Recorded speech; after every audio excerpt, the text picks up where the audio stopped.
ઈષ્ટદેવ એવા શ્રી સ્વામિનારાયણ ભગવાન, ખંભાત મંદિરમાં બિરાજેલા શ્રી જબરેશ્વર હરિકૃષ્ણ મહારાજ, વક્તા પરમ પૂજ્ય ધર્મ ધુરંધર 1008 રાકેશ પ્રસાદજી મહારાજ,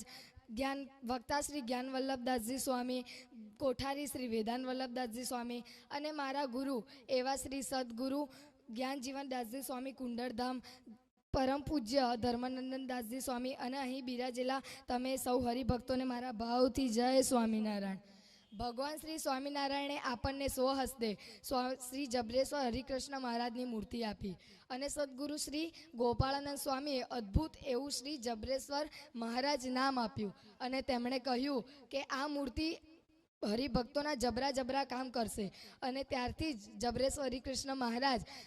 સર્વે હરિભક્તોના જબરા કામ કરે છે. અને જબરેશ્વર મહારાજની મૂર્તિ દેખાવમાં ભલે નાની હોય પણ ઐશ્વર્ય અને પ્રતાપથી ખૂબ જ મોટી છે. અને હું પણ મારી જાતને ભાગ્ય માનું છું કે જબરેશ્વર હરિકૃષ્ણ મહારાજે મારા ઉપર કૃપા કરીને એક પરચો કર્યો છે અને હું તમારી સમક્ષ આજે એ પરચો રજૂ કરવા ઈચ્છું છું. જો તમારી અનુમતિ હોય તો હું તે પરચો તમારી સમક્ષ રજૂ કરું. તો જ્યારે હું લગભગ ધોરણ 4માં ભણતો હતો ત્યારે મને જબરેશ્વર હરિકૃષ્ણ મહારાજ પર શ્રદ્ધા ઓછી હતી અને ધીમે ધીમે મને ખંભાત મંદિરમાં સંતોનો સમાગમ થતો ગયો તેમ મને મહારાજ પ્રત્યે શ્રદ્ધા વધતી ગઈ અને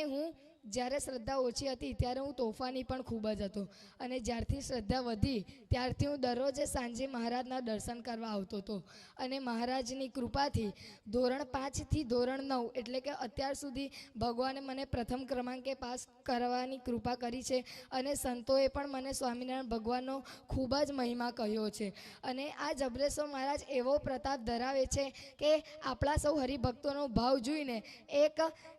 ફક્ત એક શ્રીફળ સાકરથી આપણા સૌ હરિભક્તોની મનોકામના પૂર્ણ કરે છે. અંતમાં હું એટલું કહેવા માંગુ છું કે અહીં બિરાજેલા શ્રી સ્વામિનારાયણ ભગવાન, સંતો અને તમારા હરિભક્તો, અત્યારે મેં જે વિષય તમારી સમક્ષ રજૂ કર્યો તેમાં જો